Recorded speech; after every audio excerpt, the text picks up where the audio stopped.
I arrived at the research station during the last hour of daylight. The sky above the ocean looked drained of color, like a sheet of pale metal stretched across the horizon. The supply boat left as soon as I stepped off, its engine fatting fast. The platform under my feet swayed with slow, heavy movements, as if the trench below breathed in long, silent intervals. It was my first time posted this far from the continental line, and I could feel the weight of distance from the moment I arrived. The station sat on a steel grid anchored above a deep-water drop that fell straight into darkness. It was called the Crescent Trench. We studied pressure patterns here. At least that was the technical explanation. The unspoken work felt different as soon as I saw the crew. Their faces looked drawn and pale. They watched me like someone who had arrived with a story they already knew the ending to. The director gave me a stiff nod and a short welcome. No handshake, no smile. He showed me my bunk, the mess hall, and the central lab. Every corridor hummed with equipment buried behind panels. The walls carried a low vibration that never stopped. It felt more like a heartbeat than machinery. I unpacked quickly and headed to the pressure control room for my first shift. My job was routine calibration. That was what they told me. The room was small, filled with monitors and readouts that showed deep water pressure in colored bars. A laminated sheet hung above the main console. The rules were printed in simple black text. Rule 1, record every anomaly, no matter how small. Rule 2, never ignore rhythmic patterns. Rule 3, do not respond to external pressure impacts. Rule 4, if the pressure knocks back, remain silent. The last rule pulled at me immediately. I stared at it longer than I meant to. It felt wrong to see a phrase like that in a scientific environment. It sounded like a warning left at a haunted cabin rather than a modern station. I turned the sensors on. The numbers flickered before settling into standard ranges. The surface quiet held for a few minutes, broken only by the hum of the generator. Then a faint thud rose through the metal floor, a soft knock from somewhere below. I froze. It came again, same strength, same spacing. A low, dull strike against the hull support beneath the deck. I checked the monitors, expecting a spike from shifting plates or thermal expansion. The readings barely changed, a normal pressure field. I waited. The room stayed still. Another knock, then another, each one evenly spaced. Too even for random activity. I stepped closer to the main console and watched the seismic chart. The line quivered only slightly. Nothing matched the physical vibration I felt under my boots. The knocks had weight. They came from something solid. A voice behind me made me jump. You heard it. One of the engineers stood in the doorway. His uniform looked worn and stained from long shifts. His eyes were dark and tired. He stepped inside and sat down without asking. He stared at the same rule sheet I had read earlier. You get used to it, he said, or you learn to pretend you do. What causes it? I asked. He shook his head slowly. Not my place to say. That is not an answer. He leaned back in his chair. The metal creaked under him. Look, this place has rhythms. That is what they tell the new people, but you need to understand something. The knock you heard was not structural, and it was not the water hitting the beams. The trench does things. It pushes back. It always has. I let his words settle. You are saying it is alive down there. He chuckled, but it carried no humor. No one here likes to use that word. I watched him closely. His leg bounced in a nervous rhythm. I realized he was listening for another knock. You follow the rules, he said. That is all that keeps this station running. I looked at the sheet again. The last rule stood out. If the pressure knocks back, remain silent. Another knock rose through the floor, stronger this time. It rattled the metal cabinet beside me. The engineer closed his eyes, took a slow breath, and sat perfectly still until the station stopped shaking. When it ended, he opened his eyes again. That was a small one, he said. You will hear louder ones soon. I checked the monitors again, but the anomaly barely registered on the graph. It felt impossible. The force I felt should have shown a spike. Instead, the numbers looked almost flat. This does not make sense. It makes enough sense if you stay alive long enough to understand it. Ask too much on your first day, and you will not last a week. He stood up and walked to the door. Before he left, he looked back at me with a tired stare. We do not talk about the knocks, we do not analyze them out loud, and we never respond. You hear something, you stay quiet, you let it finish. Then he stepped out and left me alone with the consoles. The silence that followed felt sharp. I struggled to focus on calibration, but my thoughts kept circling back to the knocks, the rules, the strange calm of the crew. I had been on several Deepwater missions before, but none of them had rules that read like warnings from a forgotten shoreline myth. The station lights flickered once. The hum of the generator faltered before stabilizing again. I checked the backup systems. Everything was fine. My heart was beating faster than the machinery. Another knock struck the floor. It was softer this time, almost gentle, like a test. Then two more. Same interval. Same depth. It felt like something learning a rhythm. A pattern. I stayed silent. I did not move. I did not breathe until the sequence stopped. The pressure bars on the monitors pulsed in a faint wave pattern. It looked almost deliberate. When the shift ended, I made my way back to my bunk. The corridor lights flickered again as I walked. The air felt warmer near the lower decks, like something pressed from underneath.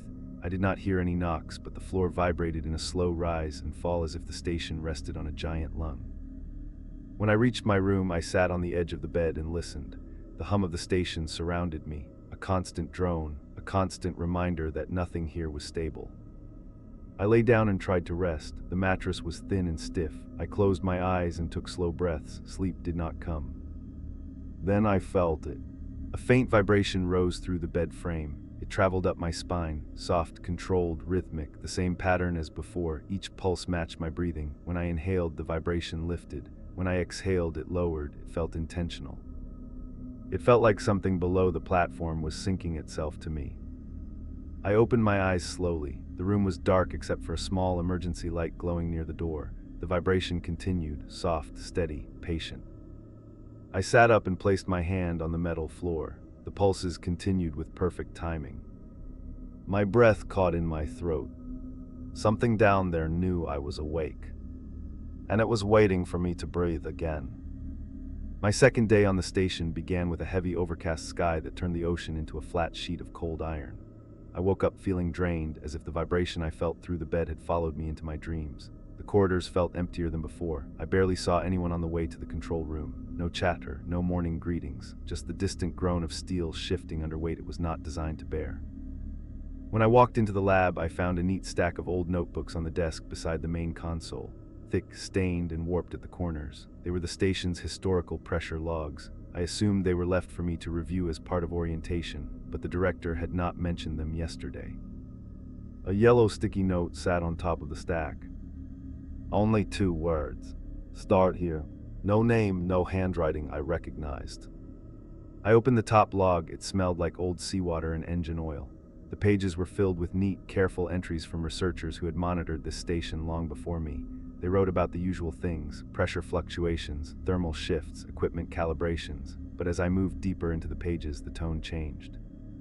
Pressure spikes were described like events rather than numbers.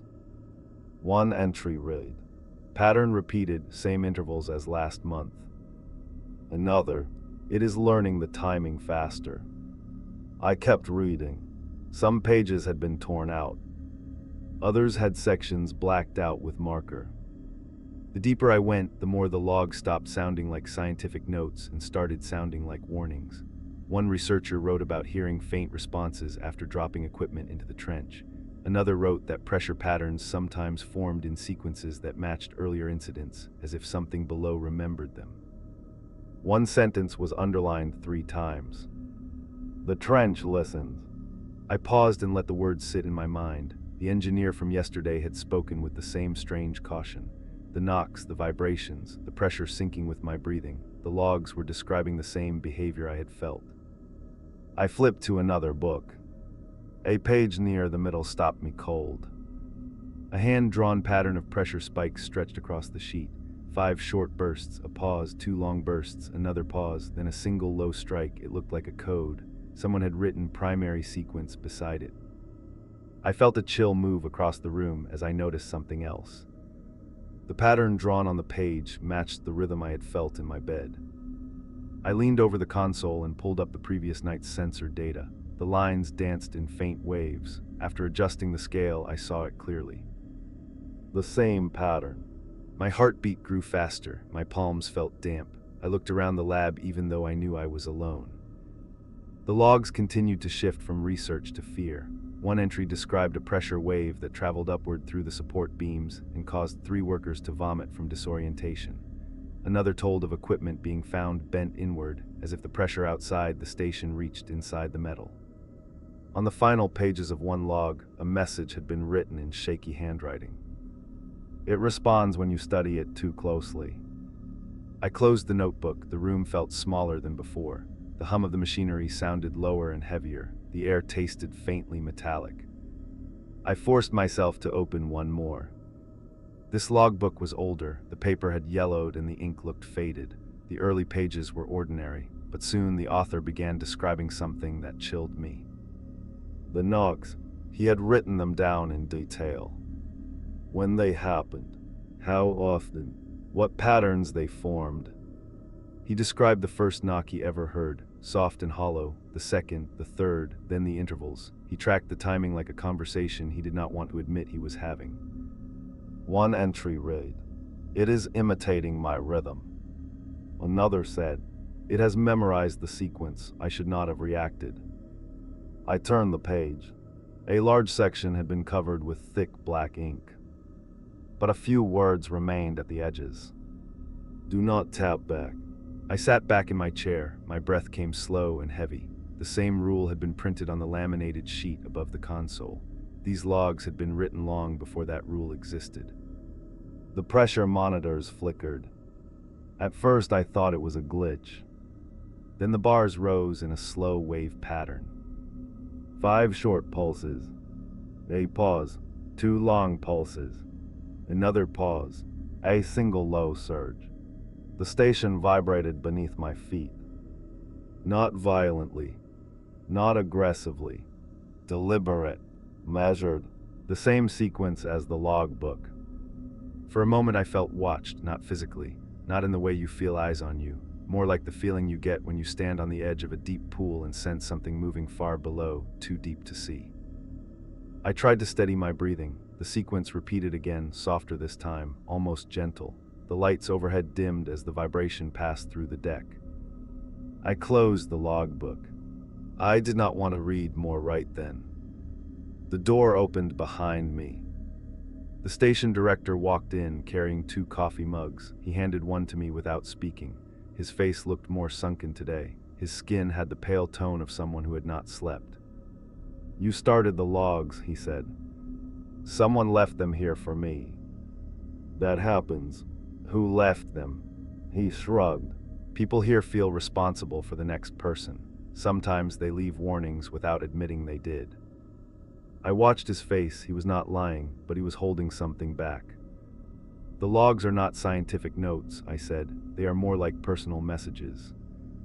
"They are both," he answered. "The longer you stay here, the more those 2 things become the same." I pointed to the pressure sequence on the monitor. "Have you seen this pattern before?" He looked at it without surprise. "Yes, many times. And you are not concerned." His eyes locked on mine. "Oh, I am concerned, always, but concern does not stop it from happening." "Why does it repeat? Is it reacting to us?" He took a slow sip of coffee and set the mug down. "We do not ask why. We learned a long time ago that questions are an invitation. The trench is not empty. Pressure is not neutral. Something at the bottom is aware in a way that does not follow our rules." He glanced at the laminated sheet on the wall. "That is why we have hours." Before I could respond, the station floor trembled with a soft knock, the same measured rhythm. The director did not move. He waited until the vibration faded. "Do not answer it," he said. "Do not even think about answering it. That is how this place stays standing." He picked up the old logbooks and carried them to a cabinet. "You can finish reading them later. For now, do your job and keep quiet when it calls." He left the room and closed the door gently behind him. I sat alone in the quiet hum of the lab. The pressure monitors pulsed in faint waves. The trench below felt alive in a way I could not understand. My next shift had just begun, and the knocking had not finished speaking. The 3rd night on the station felt heavier than the 2 before. The ocean was calm on the surface, but calm in a way that made every creak of the metal frame sound sharper. The air carried a faint chemical smell from the station's filters, and the generator hummed with a slow, dragging tone that made the rooms feel colder. I walked to the control room for another late shift. The hallway lights flickered as I passed, and every time they dimmed, I felt a drop in my stomach. The station reacted to pressure the way a living thing reacted to discomfort, with small spasms, with quiet complaints. The engineer from the first night was already inside the lab when I arrived. He looked different. His eyes were swollen and red. His posture was stiff, like he was bracing for something that had not happened yet. He barely acknowledged me when I entered. "What happened?" I asked. He tapped the edge of the console with a shaky hand. "Bad night. You heard it again." He nodded. No one slept on Deck 3. It kept coming up the beams, same rhythm, same intervals. I moved closer. "You said louder knocks were coming." He looked up at me. "They started last night. I hope you are ready." Before I could respond, a sharp vibration ran through the floor, not a distant one like before. This one hit fast and hard. The metal under our boots jolted. A deep knock echoed through the beams, strong enough to rattle the tools hanging on the wall. The engineer stiffened. "Stay still." A second knock hit. Stronger, deeper, almost like something massive had struck the lower hull with a deliberate force. I grabbed the edge of the console for balance. The station swayed with a slow circular motion, not from waves but from something shifting deep below.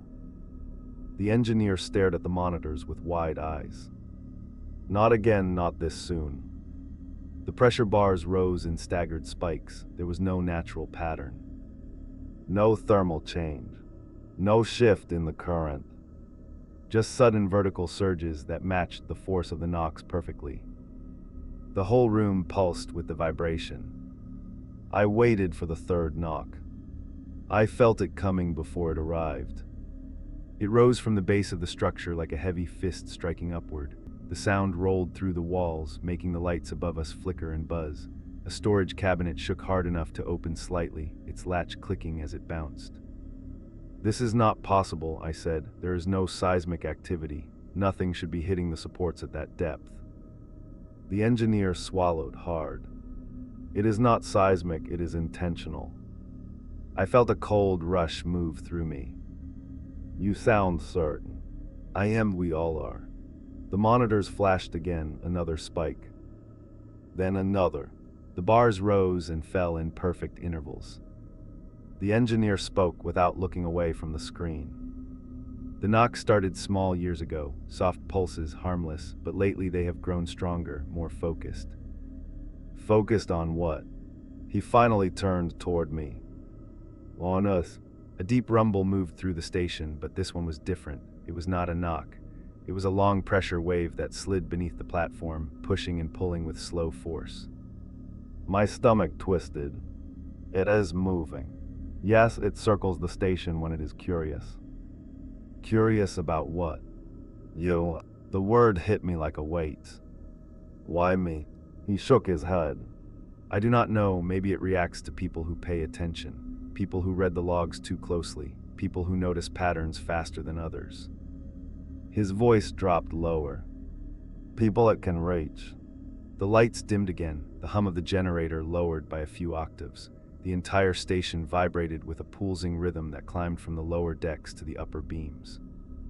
I felt it in my ribs. Then the next knock hit. Not from below, not from the side, from directly under the lab floor. The metal plating beneath us flexed. A sharp, hard strike hit so close that I felt it in my teeth.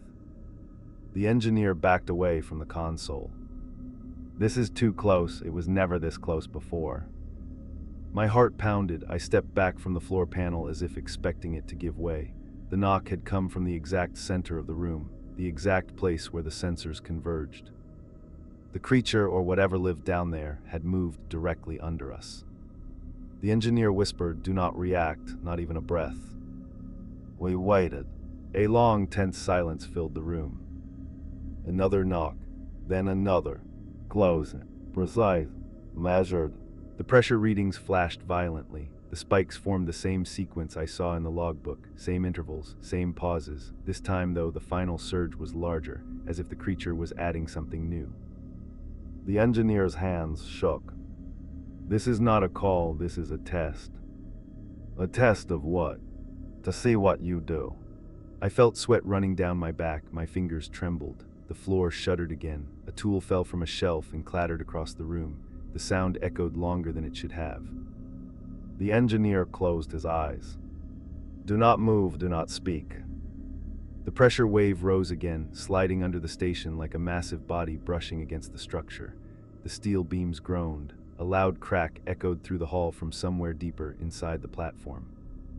I gripped the console until my knuckles turned pale. After a long moment, the vibration faded, the lights brightened, the humming returned to a steady tone, the pressure bars dropped to normal. The station fell silent. The engineer let out a shaking breath. That was the second knock. I stared at him. The second. There are stages, strength levels. The first are soft, the second are forceful. It is warning us. About what? He stared at the pressure chart and spoke in a quiet voice. It wants something. I shook my head. No waves behave like that. No physical force repeats patterns by intent. This is not how the ocean works. He stepped toward me and lowered his voice. Stop trying to explain it with ocean theory. The crescent trench is different. It does not follow natural laws down there. I tried to ground myself with slow breaths. My hands were still trembling. What happens when the third knock comes? He looked away, his jaw clenched. You do not want to be inside the station when that one arrives. The tension in his voice made my chest tighten. What do the logs say about the third knock? He did not answer. He did not need to. His silence answered everything. Before I could press him further, the overhead speaker crackled. A voice from the upper deck spoke with urgent breath. Control room, respond. We have vibration reports from all lower corridors. Something is moving along the anchor lines. The engineer grabbed the radio. Seal the lower doors. No one goes near the maintenance shafts. I stared at the floor where the strongest knock had hit. The pressure had not just increased. It had targeted the room. Not the station. A chill spread through my body. The knocks were not random. They were getting closer. Stronger. More focused. The engineer met my eyes. It knows you are here. I spent the hours after the second knock in a constant state of tension. Every corridor felt tighter. Every vibration felt heavier. The crew moved through the station with tired eyes and clipped voices, as if everyone carried a secret they refused to share.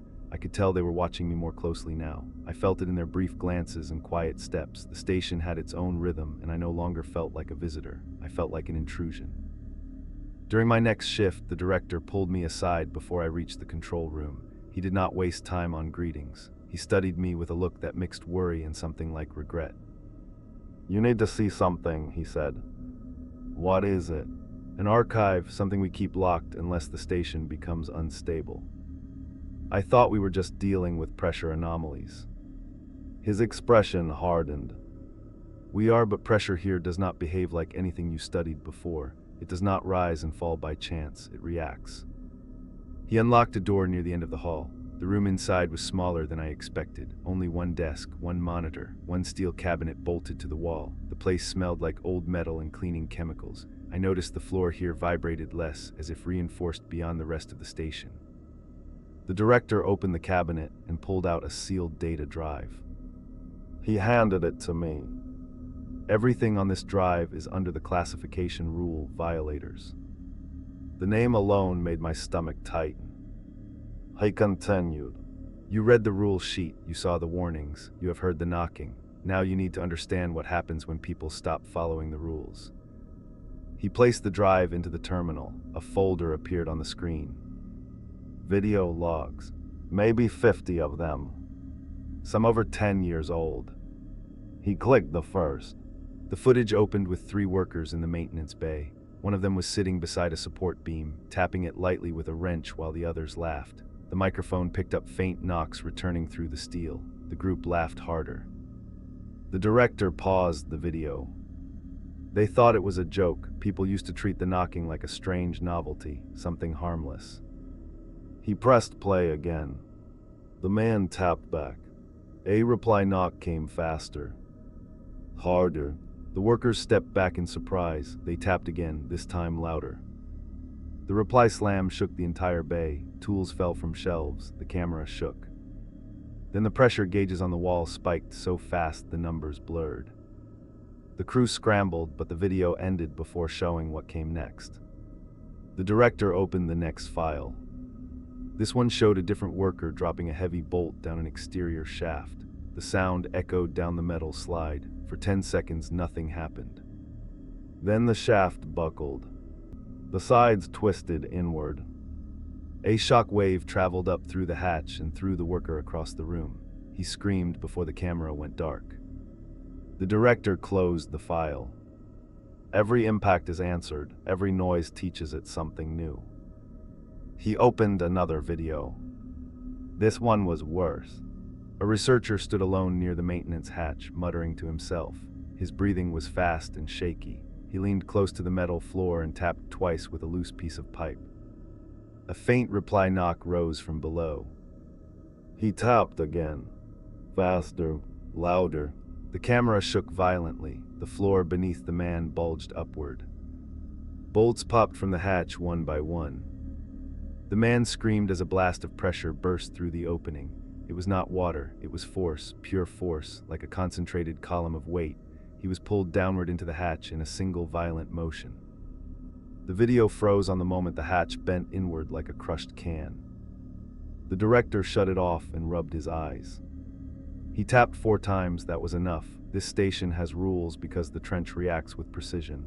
Every knock it gives is a message. Every reply is an invitation. I leaned back in my chair. My pulse throbbed in my ears. You think it pays attention to individuals? Not at first. At first it studies the structure. Then it learns the rhythm of the crew, the voices, the movements, the breathing patterns. His eyes shifted to me.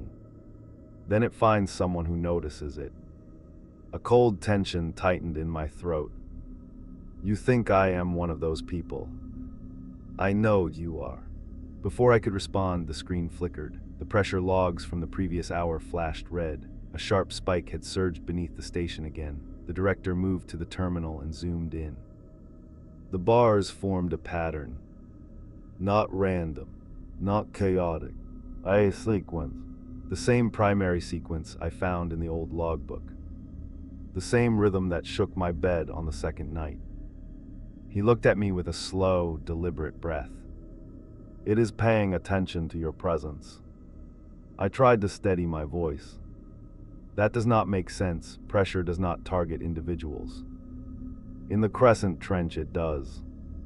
A distant metallic groan shook the walls. The lights dimmed. The vibration rolled through the floor like a slow drumbeat. The director checked the structural feed. Lower Deck 2 is picking up movement. Movement from what? I asked. That is the part we stopped trying to answer. He unchecked a filter on the logs. The waveform expanded. The spikes changed shape. I recognized them instantly. The same rhythm as the bruised pattern the survivor had traced into my skin. I felt a cold wave crawl up my arms. The director closed the monitor.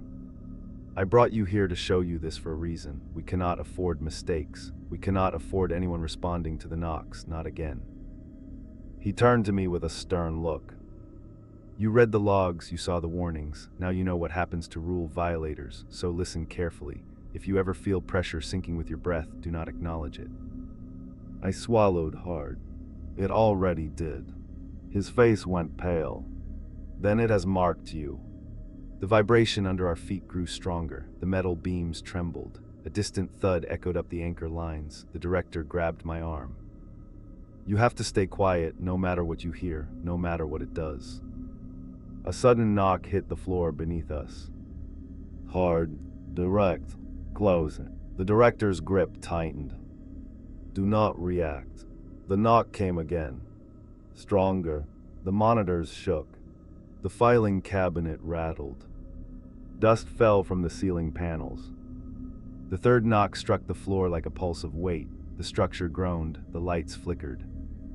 The director whispered a single warning. It is testing you. The knock stopped. The vibration faded. The room fell silent, but the pressure had not retreated. I felt it, waiting, listening, matching the rhythm of my breath again. For the first time since arriving, I realized something unmistakable. The knocks were not just signals. They were attention, and now that attention was fixed on me. The morning after the knocks shook the archive room, the entire station looked drained. The crew walked with slow, heavy steps. Conversations were shorter than usual. Every metal groan from the supports made people flinch. It felt like the station itself was waiting for something, and the people inside were only pretending not to feel it. I was eating a quick breakfast in the mess hall when the dive supervisor approached. He looked exhausted. His beard was uneven, and his uniform smelled like salt and engine oil. "We have to do a maintenance dive," he said. "Shake off the damage from last night." "Is the structure unstable?" "Not yet, but if we ignore it, it will be." He paused. "You are coming with us to monitor the readings." My stomach tightened. "You need me in the control room." "Not today. We want eyes on the feed while we are down there." I wanted to refuse, but I recognized the tone. It was not a request, it was an instruction. Within an hour, we were all assembled in the lower bay. 2 divers suited up. Their helmets gleamed under the fluorescent lights, but their shoulders were tense. Fear carried through their movements. I stood beside the tech station where a 3rd diver, Mason, checked his equipment. He looked younger than the others, with bright eyes that had grown dim over the last few days. I had seen him keeping to himself on the upper decks, whispering short prayers before each shift. "You good?" I asked. He gave a shallow nod. "I will manage. You do not have to go if you are not ready."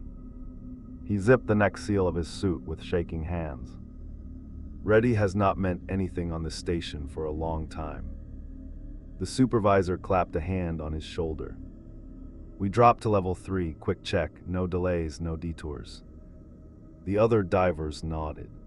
When Mason lowered his helmet over his head, I saw a flash of fear in his eyes before the visor sealed shut. A few minutes later, the dive hatch opened. Cold air rushed out as the chamber flooded.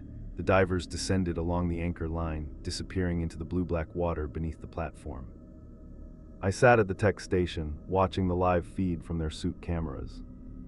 At first, everything looked normal. The beams stretched downward like long iron ribs. The spotlights reflected off drifting particles. The water was still, almost unnaturally still.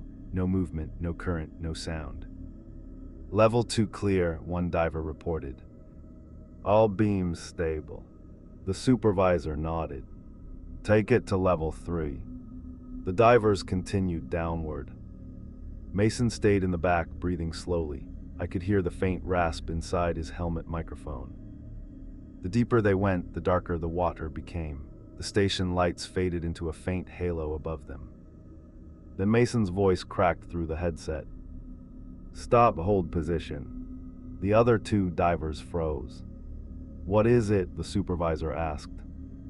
Mason turned his helmet. I saw something move. I leaned closer to the screen.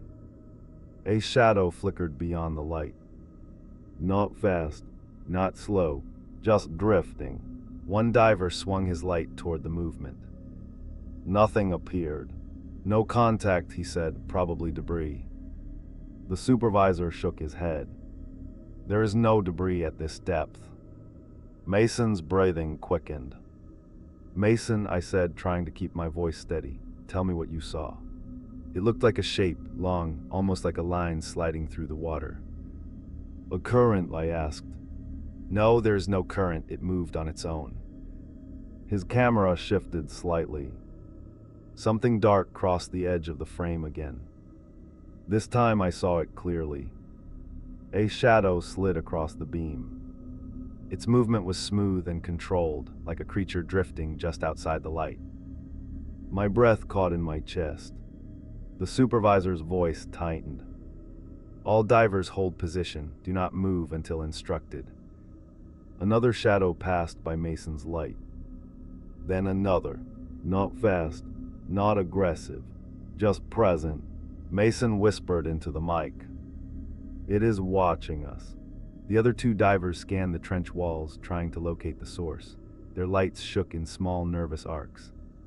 The water around the platform's supports darkened. The shadows grew thicker. Not individual shapes. A mass. A cloud of shifting forms. I zoomed in on Mason's feed. His heartbeat sounded like a drum inside his mic. "Keep calm," I said. "Whatever is down there is maintaining distance." He did not reply. His camera drifted downward for a moment. That is when I saw it. A shape moved directly beneath him. Large, smooth, silent. It pulled back into darkness before I could make out details, but the outline was clear. Long, impossible to identify, too controlled for drifting debris, too deliberate for natural movement. Mason's voice rose. "It is behind us." The supervisor cut in. "Return to level 2, slow ascent." The divers began moving upward. That was when Mason screamed. His camera spun violently. The tether line snapped. Not frayed, not cut, snapped. The sound tore through the radio. A sharp crack, then a rush of static. "Mason, report." "Nothing. Mason, do you hear me?" "Only static." The other divers shouted through their mics. They aimed their lights downward, searching for any sign of him. "Mason, flash your beacon," one yelled. No light, no movement. The supervisor gripped the console beside me. "Find him, scan the feed." I replayed the last few seconds in slow motion. The moment the tether snapped, the pressure monitor spiked. A sudden rise. A sharp dip. Then a large wave pattern. The same sequence. The same rhythm. Mason did not drift away. He was pulled. I checked the sonar. It showed a faint trail of deformation in the water. A path leading into the trench. One of the divers cursed under his breath. Something took him. The supervisor steadied his voice. "Return to level 1, do not engage, move now." The divers obeyed, ascending quickly. I checked the pressure logs again. The pattern pulsed across the screen. 5 short spikes, 2 long, 1 final low surge. The same signature that had followed me since the first night. The supervisor stared at the screen. "That is not a coincidence." He looked at me with a hard expression. "You have to understand something. Whatever is down there does not take people at random." My mouth felt dry. "What are you saying?" It took him because he was nervous. It reacts to fear. It reacts to attention. It reacts to anyone whose rhythm is unstable. He stepped closer. "And right now, your rhythm is the most unstable thing on the station." I stared at the monitor. The pressure pattern pulsed again. All I could think was one horrifying truth. Mason was not the one it wanted. He was the one in the way. The hours after Mason vanished felt like a long stretch of cold air pressing against the station. No one spoke above a whisper. The corridors seemed darker than usual, and the lights in the lower decks flickered with every small shift of the structure. Even people who usually walked with confidence now moved quietly, as if trying not to wake something sleeping beneath the floor. I felt the tension the moment I stepped into the mess hall. Conversations stopped when I entered. A few crew members lowered their eyes. Others watched me in a way that carried more than fear. There was recognition in their faces, not the kind that welcomed me, the kind that marked me. They had seen this before. The director approached with a tired expression. "We need to talk." "I know," I said, "about Mason."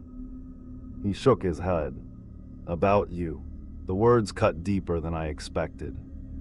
He gestured for me to follow him to the observation deck. The windows there faced the open ocean, though the water was so dark and still that it looked like a sheet of black stone. The director leaned against the glass. "This station has a pattern," he said. "It follows rhythms, cycles. People who stay here long enough learn to feel them. I do not understand what that has to do with me." He studied me with a look that carried a quiet weight. "You have become part of that pattern." I felt a cold pulse rise through me. I did not ask for that. No one does, he replied, but the trench does not work with what we want. It reacts to who notices it, who understands its sequences faster, who hears the rhythm the way it wants to be heard. He paused, and who it decides to focus on. A quiet hum vibrated through the floor. I felt it moving upward through the steel frame like a slow breath. He continued. The crew is afraid because they have seen this before. When someone starts drawing attention from the deep, the knocks get stronger. The rhythms follow them everywhere, and eventually the station starts changing around them. I crossed my arms, trying to steady myself. Changing how? You will see. The next few hours answered that question more clearly than any explanation. When I returned to the lower decks, I noticed the walls showed fresh warping. The metal bulged in certain spots, bending outward like something was pushing from the inside. Pipes groaned under pressure that was not recorded on any of the monitors. A faint warmth clung to the air down there, as if the water below had heated the beams. I saw one of the technicians sealing off an entire hallway. What happened? I asked. He did not look at me, he worked faster. Deformation on the supports, pressure coming from below through the anchor lines, not normal. Is the structure failing? The structure only fails when someone is marked. He said it in a quiet voice, but not quiet enough. He knew I heard him. I walked back toward the stairwell. The vibration followed me, not constantly, not loud, a steady pattern rising through the floor with each step. It matched the rhythm of my heartbeat. When I reached the main deck, I saw several crew members sleeping in the corridors instead of their bunks. They had dragged mattresses to the upper levels where the beams vibrated less. One woman sat with her back against the wall, eyes wide and unfocused. It shook my bed all night, she said when I passed. It was testing the beams below my room. Someone beside her whispered, "It is searching." They both stopped talking when they realized I was listening. I felt the blame settle on me like dust. I walked into the lab and checked the console again. The pressure logs were filled with strange fluctuations. Not strong enough to be dangerous. Not random enough to be natural. A repeating wave moved across the graph. Small, calm, consistent, like breathing. I checked the station's structural sensors. The lower decks showed unusually high activity. The beams there vibrated in slow pulses. A crewman entered the lab. He looked shaken. "You should stop being near the lower floors," he said quietly. "It reacts stronger down there when you walk those corridors." "You think I am causing this? We all think the trench is following you." I clenched my hands. "You are acting like I chose this." "We know you did not, that is the problem." He left before I could respond. I leaned against the console and tried to steady my breathing. The hum under the floor softened. Then it rose again. It rose with my inhale. It fell with my exhale. Perfectly timed. I jerked my hand off the floor panel. The vibration mirrored the movement a second later. I whispered, "Stop." The vibration continued as if the trench itself was listening. The overhead lights flickered once, then twice. A new alarm echoed across the station. Not a loud one, not urgent, a soft repeating tone. The director stepped into the lab, holding a tablet with structural data.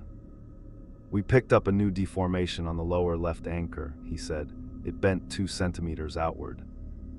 "That should be impossible." "Correct." I studied his face. He was afraid. Not for the station. For me. He set the tablet down. "You need to understand the truth. The trench has pressure fields that behave like attention. It can fix itself on people. When it does, the structure reflects that." He lowered his voice. "That is why the rules exist. We do not respond. We do not acknowledge. But sometimes the trench chooses someone even when they follow every rule." "And you think it chose me?" He nodded slowly. "You read the logs, you watched the recordings, you recognized the patterns, you reacted. Even curiosity can be enough." I felt a shake rise through the floor. The lights dimmed. Then the knock came. Not a soft test. Not a gentle pulse. A strong hit struck the lower support. It echoed through the deck. Everyone in the lab froze. A second strike followed, then a third, all with the same timing. The director whispered, "It is calling for you." My heart pounded. I stepped back from the console. The pressure bars rose in steady waves. The rhythm spelled the same pattern that marked my skin. The room felt colder. My hands felt numb. Every part of me understood something I had been trying to deny. The knocks were not tests anymore. They were invitations. The trench was done studying. It wanted contact, and it wanted it with me. The knock that struck the lower support stayed with me through the entire night. Even after the vibration faded, I felt a phantom echo moving through my ribs. Every part of the station carried a low tension, as if the beams were remembering the impact. The crew kept their distance from me, not openly, not with words, but with their silence and glances. They walked around me like I carried something dangerous. I tried to keep my mind on work. I tried to stay inside the routines that made sense. But the rhythm under the floor was changing. It rose during my shifts. It grew quiet when I stepped away. It matched me. It waited for me. The director told me to sleep on the upper level, far from the lower beams. I tried. I stretched out on a thin mattress in a supply room that smelled like old fabric and salt. The air felt stale. The walls gave off a steady hum from the electrical pipes behind them. I stared at the ceiling for hours. Sleep never came. Every time my eyes closed, I heard faint taps in the metal around me. Light, gentle, timed. Sometimes they came from the far end of the room, sometimes from the wall behind my bed. Each one felt closer. I gave up trying to sleep and went back to the control room for the late shift. The hallways were silent except for the creaks of distant pressure settling through the supports. The lights buzzed with a pale glow. My footsteps echoed as I walked, and each echo made me feel exposed. The control room felt safer, or at least familiar. The monitors cast a soft blue light across the steel surfaces. The hum of the generator sounded stable for now. I sat at the console and checked the overnight logs. The patterns were there again. Soft at first, then clearer. Pressure rising in smooth waves that mirrored the primary sequence I had memorized by now. 5 pulses, a pause, 2 pulses, a pause, 1 long drop. It repeated several times between midnight and dawn. The trench had been knocking when the station was asleep. I leaned back and rubbed my eyes. That was when it happened. A wrench that had been sitting on a nearby table slid off the edge and crashed onto the steel floor. The sound rang through the room like a gunshot. I froze. The vibration began almost instantly. It was not gentle this time. Not slow, not testing. The station shuddered from below with a sharp, heavy strike. The sound moved through the beams and echoed up the walls. A second hit followed so quickly that it made the lights tremble. The tools on the shelf rattled. My heart raced. I crouched instinctively. My hands gripped the edge of the console as the next knock slammed upward. The floor flexed. The steel groaned in a deep, painful tone. Then I heard something I had never heard before. Movement. Something large was shifting beneath the platform. Slow, heavy, purposeful. It moved along the base of the station with a scraping vibration that felt like a massive palm sliding across the structure. I backed away from the center of the room. My breath came fast and uneven. The knocks changed. The rhythm sharpened. 5 quick strikes. 2 deep ones. A single low rumble. The pattern. The same code I had seen in the logs. The same one that marked my wrist. For a moment I thought the station might peel open from the force. The pressure gauges burst into red bars. They pulsed like a heartbeat. The creature was calling. No longer softly. No longer testing. Calling. Light footsteps echoed in the hallway. The engineer from earlier ran into the control room, eyes wide with fear. "What did you do?" he shouted. "I dropped a wrench." His face went pale. "You responded. It was an accident. Accident means nothing down here." The next knock hit so close it felt like the floor punched upward. The engineer grabbed the wall to steady himself. You have to stay still, he said. Do not make another sound. If you react again, it will think you are communicating. I am not communicating. It does not care what you think. The structure groaned around us. A pipe along the far wall bent slightly inward. Metal strained under weight that sensors did not record. I knew this was different from the small knocks. This was not observation. This was attention demanding an answer. I forced myself to breathe slowly. In, out, in, out. The vibrations shifted to match my breathing again. The engineer whispered, "It is sinking, you have to break the rhythm." Hold your breath. I inhaled deeply and held it. The vibrations paused. The pressure lines on the monitor flattened. The entire station went still. It was the quietest I had ever heard it. Then a deep rumbling knock hit from directly under the control room. A single massive strike, not part of the usual patterns, strong enough to shake dust from the ceiling. It was not calling anymore. It was waiting. My chest tightened. I could not hold my breath any longer. I exhaled hard. The moment the air left my lungs, the station responded. A long rolling pulse slid under the floor. Slow, deliberate, aligned with my breath. I looked at the engineer. He was sweating. His hands shook. "It has you," he whispered. "You cannot hide from it now." The monitors flickered. Pressure spikes lit up across the lower beams. They formed slow, wave-like patterns that pushed outward and then forward, as if something huge was drifting closer to the underside of the station. The lights dimmed again. The vibration grew stronger. A loud crack echoed from the lower deck. One of the outer braces had bent. The engineer grabbed my arm and pulled me toward the door. "We have to get away from the floor panels. If it hits from below again, one of these plates will give. Move." We stepped out into the hall. The station shifted under our feet. The vibration followed us like a slow pulse moving along the beams. The engineer stopped suddenly. "It is tracking you everywhere you step." I took one more step. The floor hummed. It rose in a soft swell. He stepped beside me. No vibration. "There," he said, "proof." I had no words. We reached the stairwell. The hum faded as soon as my boots touched the first step. The deeper decks vibrated less, but not for long. A distant knock echoed up the support lines, strong enough to make the rails buzz in my hands. The engineer looked at me with hollow eyes. That was the first response, the real one. Everything before this was small, testing. This was the first time it answered directly to you. My breath shook in my chest. "What happens next?" I asked. He looked away. The second response, then the third. After that, no one survives. I felt cold all over. "Can we stop it?" "Not anymore. Once it marks someone, the only chance is to keep the station quiet and hope it loses interest."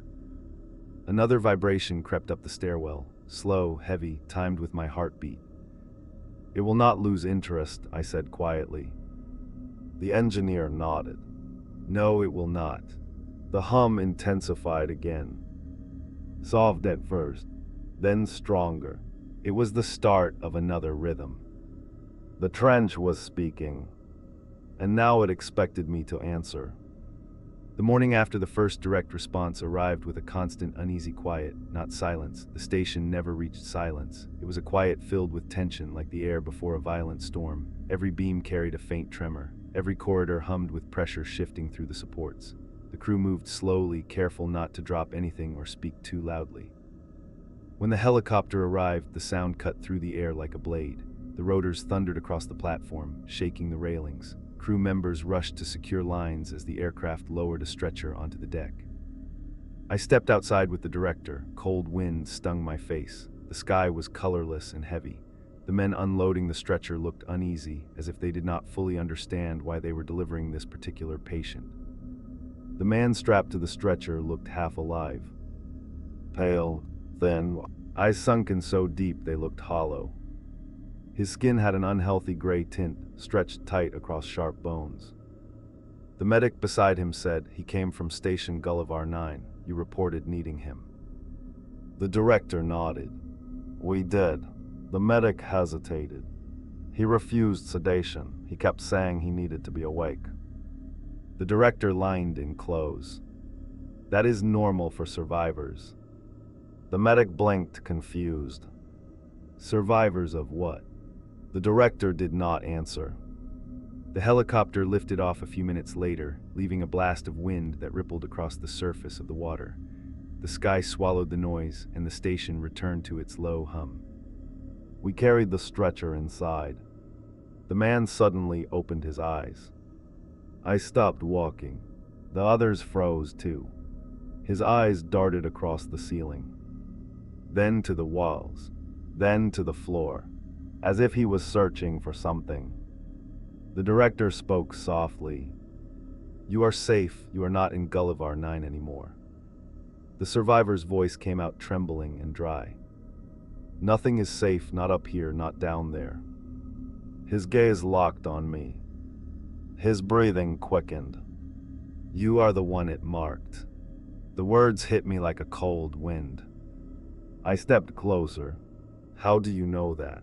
He lifted a shaking hand and pointed at my chest. I can feel it. I felt it when the helicopter was still in the clouds. You have the rhythm on you. I swallowed hard. What did you survive? He shook his head violently. His hands trembled as he tried to sit up. No, do not say survive. Nobody survives it. We only last a little longer. The crew looked at the director, unsure what to do. He gestured toward the infirmary. Help him lie down, he needs rest. They lifted the stretcher and carried him inside. I followed with the director. The room smelled like antiseptic and damp metal. A soft vibration moved through the floor, and I saw the survivor's eyes widen. He whispered, "It is close." The director placed a hand on his shoulder. Breathe, let the rhythm settle. No, the man said, still staring at the floor. It knows I am back above water. It remembers the ones who escaped. You did not escape, the director said gently. You were recovered. The survivor laughed quietly. Not from humor, from fear. Recovery is just a slower end. He turned to me again. You need to know what it wants. I stepped closer. What does it want? He reached for my wrist. His grip was weak but desperate. His fingers traced along my skin with shaking movements. Then he began marking a pattern into the flesh using the tip of his fingernail. His touch was cold. The lines he traced were sharp, precise, deliberate. I looked down. It was the same sequence the trench used. The same sequence that matched the pressure waves. The same one that pulsed through the structure when I breathed.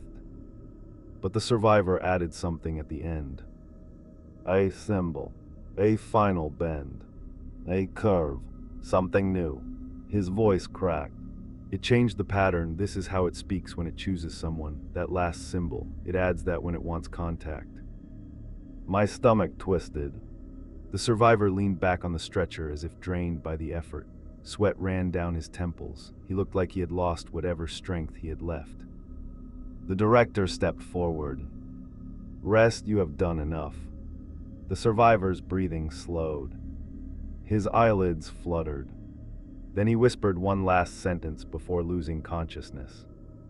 It called to me the same way, I answered. That is why my station fell. The director signaled for everyone to leave. The room dimmed as the lights flickered. A low vibration rose from the floor.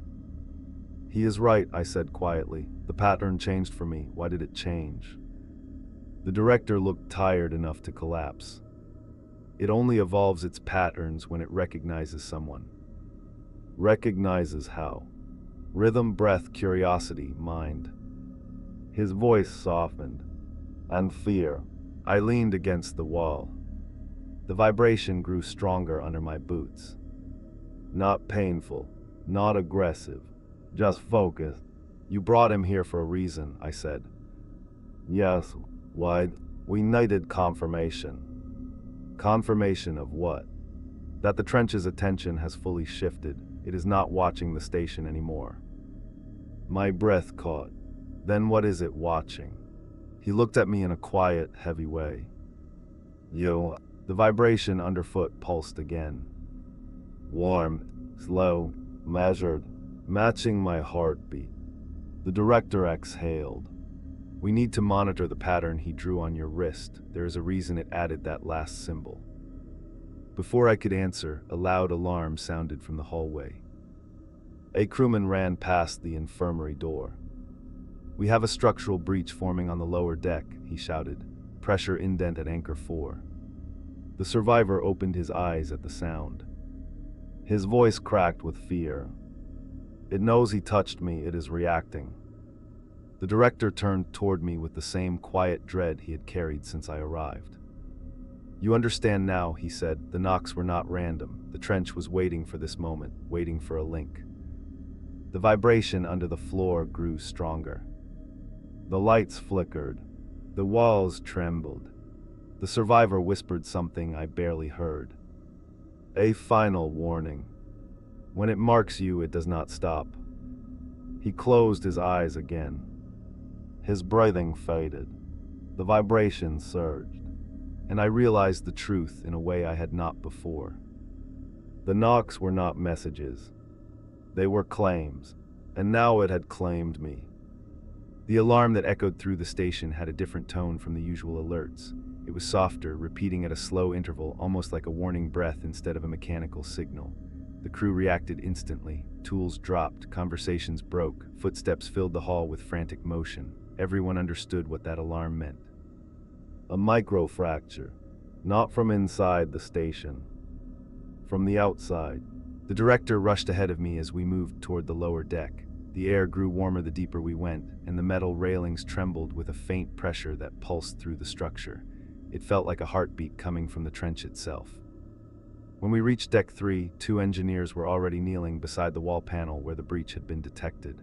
The lights overhead flickered. Fine dust shook loose from the ceiling. "What happened?" the director asked. One engineer pointed to the steel joint near the floor.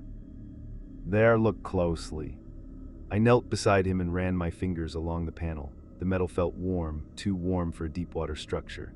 A thin line spread across the surface, pressed inward, a microfracture the size of a fingernail. But fractures caused by water pressure always bulged outward. This one curved inward. Something outside had pushed in. The second engineer held up a thermal reader. The numbers flashed with heat variations. "It is fluctuating," he said, "like something is pressing and releasing, repeating, testing the metal." I leaned closer. A faint vibration traveled through the panel. It was not chaotic. It was rhythmic. The same pulsed timing that had followed me for days. The same rhythm the survivor drew on my skin. My wrist tingled as if the bruise remembered the touch. The director saw my reaction. "You feel it." "Yes." "That means this breach is not just structural, it is personal." The metal panel pulsed again. Soft, measured. I stood up, my legs were shaking. The first engineer looked between us. "What does that mean, personal?" The director avoided answering. He pointed to the emergency sealant canister. "Patch it." They lifted the canister and sprayed a thick resin across the fracture. The material spread across the metal and hardened quickly, but while it set, the vibration grew stronger beneath it. A slow, pushing force pressed against the wall. The resin cracked down the middle. One engineer gasped. "That is not possible. This stuff can hold back tons of pressure." "Not this pressure," the director said. A deep knock traveled through the floor beneath us. It shook the entire deck.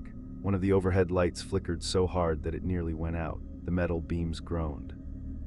The director leaned close to me. His voice dropped to a whisper. "It is using the fracture as a point of contact."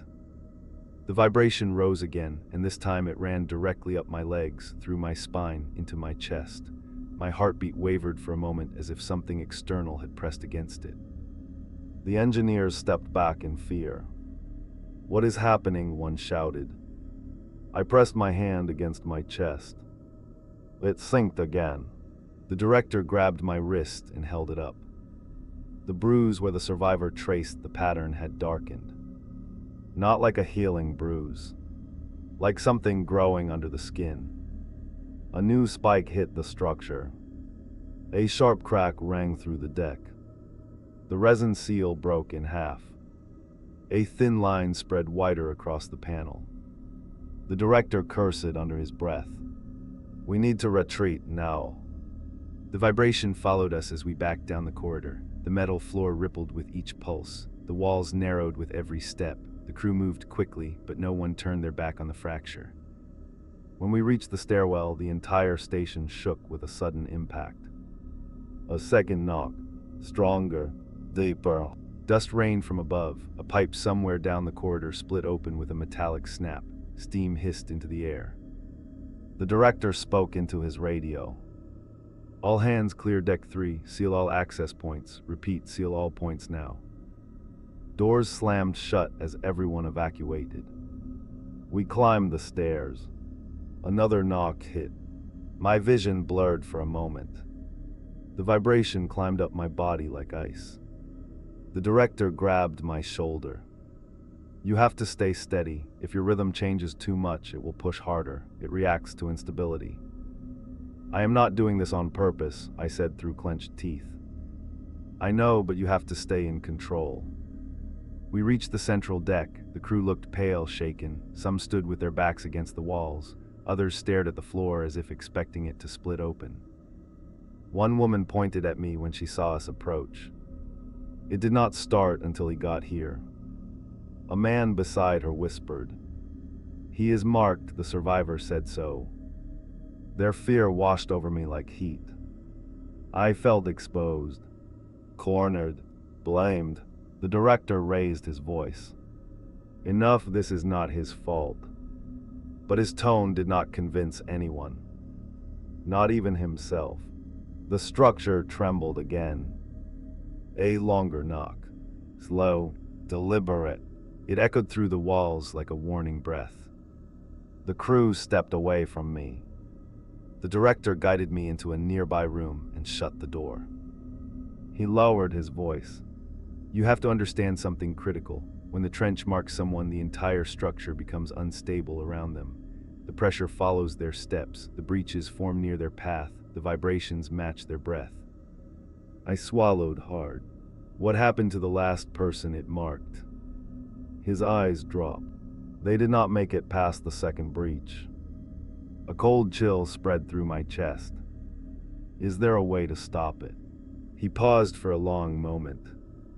"There's only one possibility. You have to avoid triggering more responses. No sound, no sudden movements, no emotional spikes, and above all, no acknowledgement of the knocks." The station shook again. The director held his breath. I did the same. The vibration paused for a moment, then pulsed softly, aligned with my heartbeat once more. The director exhaled slowly. "This has gone beyond structural danger. It is focusing on you. Every time you try to resist or deny it, the trench pushes harder." He stepped closer. "We need to figure out why it marked you before the structure fails." A distant rumble echoed through the station. The lights dimmed to a soft amber glow. The vibration grew heavier. And for the first time, I felt something new in the pulses. Not just rhythm, not just pressure, a sense of direction, as if something beneath us was calling me downward. Not to kill me, not yet, to communicate, to reach me, to complete whatever the new symbol on my wrist meant. The director placed a trembling hand on my arm. "This is only the beginning," he said quietly. "And the second response is already building." The second breach warning forced the crew into an uneasy emergency mode. Every department moved with a sense of practiced fear. No shouting, no loud tools, no sudden drops. Every motion was quiet and measured. Even the simple act of closing a door was done gently, as if the metal itself might scream if pushed too hard. I stayed close to the director as he coordinated people through the central deck. He spoke softly but clearly, giving instructions while constantly glancing at the pressure monitors mounted on the wall. The graphs showed steady waveforms pulsing up from the trench, all centered around the same rhythmic pattern. My pattern. No one said it out loud, but everyone knew. When we entered the command room, the senior crew had already gathered. Their faces were pale. Their eyes followed me in a way that said they were trying not to show fear. The director took his place at the head of the table. "We need answers," he said. "We cannot patch the entire station every time it tests a new point. We need to see what is causing the pressure shifts." A mechanic spoke first. "You think it is mechanical?" "No," the director said. "I think it is deliberate." The room fell silent. He continued. "The trench is not empty. The pressure fields down there behave with clear intention, and whatever is responding has grown more active since our new specialist arrived." I felt eyes swing toward me. Heat crawled up my neck. The director raised a hand.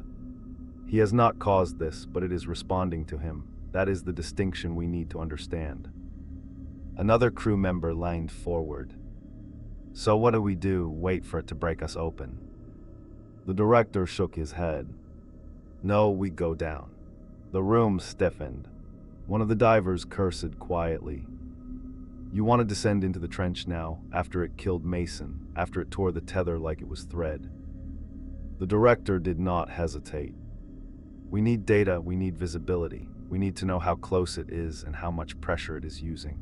The only way to know that is with a probe." He tapped a code into the console. A schematic of the station appeared, along with the path of an unmanned probe. The dive supervisor frowned. "You want to run the deep camera." "Not the standard one," the director said, "the long-range model." A heavy silence settled across the room. The long-range probe had only been used once on record. It was built to descend far deeper than typical operational limits, and the logs from its first descent had been partially classified. The supervisor swallowed hard. "That thing is not stable." "It does not need to be stable," the director said. "It needs to reach the lower trench." Someone else added, "And if it does, what happens when whatever is down there hears us deploying it?" The director looked at me. "It will respond." His tone made my chest tighten. "And that is exactly what we need documented." He pointed to me. "He monitors the feed, no one else. He has the highest pattern recognition here. The probe will react to whatever marked him, and we need that communication recorded." I stepped forward. "You want me to sit here and trigger it?" "Not to trigger, to observe," he said. "The trench is already watching you. The probe will give us a direct view of what it does when it senses your presence." My stomach twisted. "And if it reacts violently?" His face darkened. "Then at least we know how much time we have left." The plan moved fast. Too fast. Within an hour, the long-range probe was brought to the deployment bay. It was shaped like a thick metal cylinder covered in lights, sensors, and reinforced plating. Its front lens glinted like a dark eye. The crew worked in silence while preparing it. No dropped tools, no sudden noises. Every movement was careful. When the final checks were complete, the director nodded to me. "You ready?" "No," I said honestly. "We go anyway." He guided me to the control room where the probe's monitor screens were set up. The lights dimmed as the power rerouted. The large central display flickered on, showing the live feed from the probe's camera. The director gave the order. "Deploy." The probe lowered into the water with a hiss of steam. The surface swallowed it, and the camera feed filled with shifting blue light. The descent began. A crewman began reading the depth aloud. 50 meters. 100. 200. The water darkened the deeper it went. The probe's spotlights cast long beams across drifting particles. The silence in the control room felt thick. At 500 meters, the sonar pinged. Small signals bounced off smooth surfaces in the trench walls. "Not natural rock. Polished, carved." I leaned closer to the monitor. "There are structures down here." The director nodded.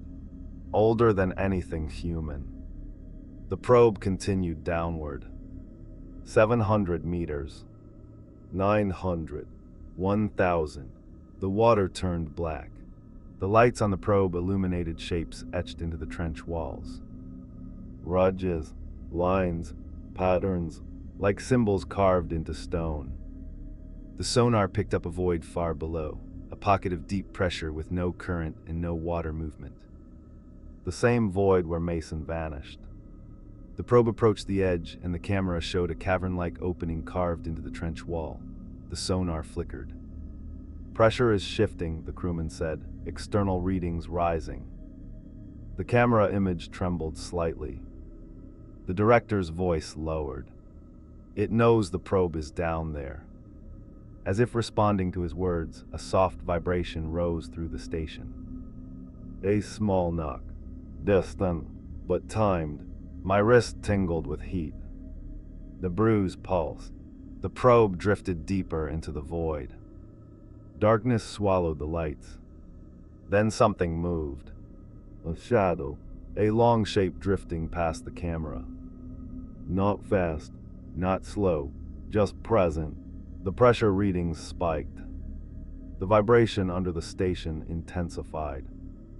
The director lined in. "Do not speak, do not breathe too fast. Let it sense you through the probe."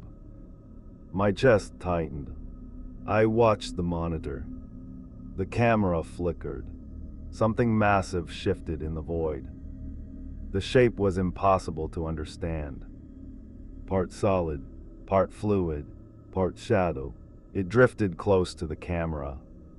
The probe's lights illuminated a smooth surface. Then a sudden ripple. Then a pulsing wave that matched my heartbeat. The director whispered, "It is communicating with you." The pressure bars on the monitor lined up perfectly with the rhythm in my wrist. The symbol that had appeared in the bruise seemed to glow with heat. The creature pulsed again. Slow, deep, measuring. The station vibrated in sync. All of it. The probe's camera froze for a moment. Then the creature drifted closer. Close enough that the lens darkened. Close enough that the pressure waves shook the control room. Close enough that I felt a pulse inside my chest that was not my own. I understood one thing with absolute clarity. It recognized me. Not the station. Not the crew. Me. The director steadied himself. "The descent is successful," he said quietly. "Now we know how close it is." The vibration swelled under the floor. The lights shook, and the creature sent a final pressure pulse up the probe.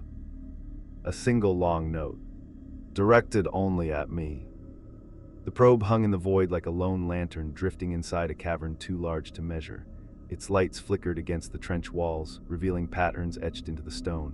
Every symbol curved with a precision that felt unnatural. No human hand could carve something so deep and smooth under that kind of pressure.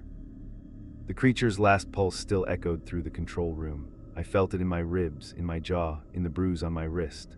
A low warmth spread through the skin there, as if the mark itself had responded to the creature's call. The director watched me carefully. "You felt that?" I nodded. "It was not just pressure." "No," he said, "it was recognition." The probe camera adjusted its focus. The void's darkness thinned as the light swept across its interior. Then the lens picked up movement again. A long shadow drifted across the frame. Then another, fluid, silent, shifting in ways that defied gravity, as if it did not move through the water but reshaped it. "Zoom," the director ordered. The camera tightened its frame. That was when we saw the shape clearly. A massive structure of living matter hovered inside the void. It was not solid, not entirely. It looked like a skeleton wrapped in moving shadow, a colossal arch of bone-like plates connected to translucent fields that pulsed with shifting pressure. A low vibration traveled through the control room floor. Not violent, not fast, slow and steady. The same rhythm as before. The rhythm that matched my breathing. The director stepped closer to the screen. His voice lowered to a whisper. "That is no animal." The shape drifted toward the camera. Its surface rippled with dark blue light. Pressure waves flowed around it like a heartbeat. The bruise on my wrist pulsed at the same time. Heat traveled up my arm. On the monitor, the creature drew closer. Its movement was gentle, deliberate, Then the camera captured something I could not understand. Near the center of its form, thin lines pulsed like veins of light. They twisted into patterns that looked almost familiar. One of those patterns curved in the exact same shape as the symbol the survivor had carved into my skin. I stepped closer to the screen. That is the same shape. Yes, the director said quietly. It is the final character in its sequence. The pressure waves increased around the probe. Not turbulent, not hostile, calling. The creature drifted around the probe in a slow circle. Its body was wider than the probe by many times. The camera shook as pressure fields slid across its hull. The director spoke softly. It is examining you through the probe. I swallowed. It knows I am watching. It knows, he repeated. It has known since your first night here. The creature paused in front of the probe. It held itself in a stillness that felt intentional. Then its central plates shifted. The camera captured the moment its inner surface tilted and opened slightly. Not like a mouth, not like a jaw, more like a breathing organ revealing a pale, glowing membrane inside. A pressure wave hit the probe. A single pulse, deep and slow. The bruise on my wrist answered. A warm throb spread through my arm. The director stared at me with a growing dread. It is syncing with you directly, not the station, not the probe, you. How? You recognized its pattern, you breathed its rhythm, you let it inside the moment you studied its sequence. Another pressure pulse hit the probe. The camera flickered. Static rippled across the screen. The creature pulsed with its own rhythm again. The same one I felt in my chest. My heartbeat staggered. For a brief moment, it matched the creature's pulse exactly. The room tilted for a second. The director grabbed my shoulder. Stay with me, do not let it match you completely. I took a shaky breath and forced myself to slow down. The creature responded instantly. Its body shifted. The void darkened. The pressure readings spiked. One of the crew members monitoring the logs shouted, "We have rising pressure across all beams. Deck 4 registering active resonance." The director turned toward the screen. Pull the probe back. No movement, the operator said. It is holding it in place. The camera showed the creature wrapping a field of pressure around the probe. Not touching it physically, just holding it still through force alone. The floor hummed. The walls trembled. The creature moved closer to the lens. Its glowing membrane expanded. Lines of light crawled across its surface in patterns that looked disturbingly like symbols. The same symbols in the trench walls. The same symbols in the probe feed. The same symbols pulsing inside my bruise. I whispered without meaning to, "It is speaking." The director's breath tightened. "It is not speaking, it is reading you." The creature pulled back slightly. Pressure shifted again. The camera struggled to stabilize. For a moment, the void cleared enough to show the full scale of the entity's size. Its form stretched across the entire cavern, connecting through translucent appendages that blended into the darkness. Something about it looked ancient. Not old like a fossil. Old like a storm that existed before seasons. Old like a tide that predated the land above it. It pulsed again. My wrist flared with heat. The bruise darkened. The director stepped back. He looked sick. "It has completed the mark." I stared at him. "What does that mean?" "It means it has recognized you as part of its pattern. The next response will not be just pressure, it will be contact." The creature drifted forward again. The membrane turned darker, then brighter, then darker again. A sequence, a message. The pressure monitors flashed in sync. The bars lined up like a written line. A sentence in a language made of weight and depth. My pulse stumbled, then caught up. The director backed away further, fear in his eyes. This was not a scan, this was a call. The creature pulsed one last time. A deep rumble echoed through the station. The walls shook. The ceiling groaned. Then the creature released the probe. The camera spun as the probe drifted backward. The feed flickered. The void darkened again. The director grabbed the console. "Cut the feed, bring it up now." The operator pulled the controls. In the moment before the screen went black, I saw one last thing. The creature's membrane formed the same symbol on my wrist. Not as a pattern, as an invitation. Then the feed died. The director turned to me. His voice was quiet, cold, certain. "It wants you to come down there." The hours after the probe returned were the most unstable the station had ever felt. Every beam vibrated with a nervous tension. The metal groaned in long, low waves that rolled through the structure like something brushing against it from the outside. Even the air tasted charged, as if it held a low current. No one walked normally anymore. Every footstep was measured. Every voice lowered. Every tool held tight. The station understood something had changed. And so did the people inside it.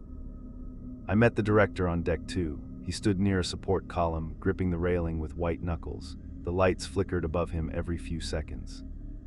"We have movement from the anchor lines," he said. "How much movement?" "Enough to worry. The creature is shifting beneath us. I have never seen readings like this." A deep vibration rolled through the deck floor. Not a knock, not a pulse, a long, dragging force. "It is pulling on the lower supports," he said quietly. A technician approached with a tablet. His hands were shaking. "Sir, the east side beams are bending. We are getting inward deformation. The metal is flexing like something is drawing the platform closer." The director closed his eyes. "It is trying to bring the station toward the trench." I felt a chill crawl up my back. "That means it is not done communicating." "It is far from done," he said. "It is escalating." A loud groan echoed through the walls. A door down the hallway bent in its frame, bulging outward, as if struck by pressure from the other side. Crew members in the corridor froze. One whispered, "That was the third time today." Another answered softly, "It is getting closer to the main deck." The director pointed toward the stairs. "We need to check structural integrity. Stay with me." We moved quickly. The vibrations grew heavier the farther we went. The station felt like a metal ribcage being pressed from the outside. On deck 3, a pipe burst. A sharp crack rang out. Steam hissed into the hallway. A mechanic cursed and pulled a valve. Pressure is spiking in the lower conduits. Something is pushing from below.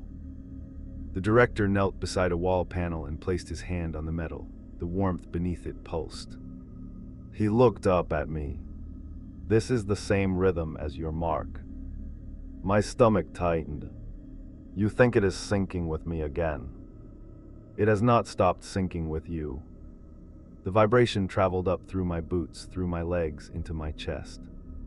At first it was faint, then stronger still. A wave of pressure hit the entire deck. The lights went out for 3 seconds. Darkness filled the hallway. When they came back on, the walls were trembling. The director raised his voice. "Everyone clear this level, now." People ran, quietly, but fast. We climbed the stairs to the upper deck. Even there, the vibrations followed. The beams groaned under weight that sensors failed to record accurately. Something outside was generating pressure the equipment could not categorize. In the control room, the monitors lit up with warning signals. The pressure gauge for the lower trench flashed full red. The graphs did not show spikes anymore. They showed a single rising line. "What is that?" I asked. The technician swallowed hard. "Not pressure, movement." "Movement from what?" His voice broke. "Something rising." I stepped back from the console.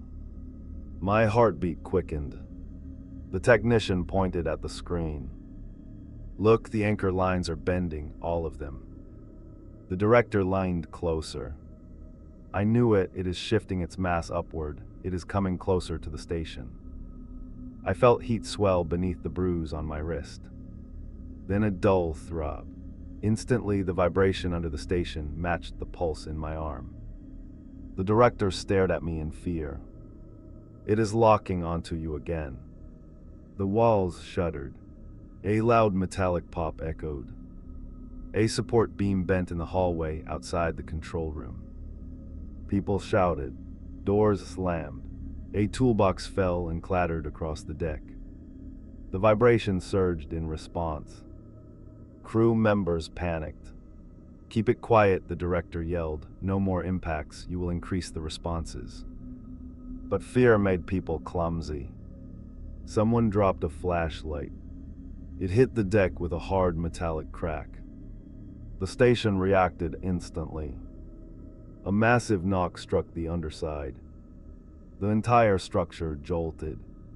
The lights dimmed to a weak orange flicker. Everyone fell silent. No one moved. Another long wave of pressure slid beneath us. Soft, deliberate, almost calm. But the calm felt worse. The director whispered, "It is reading the station."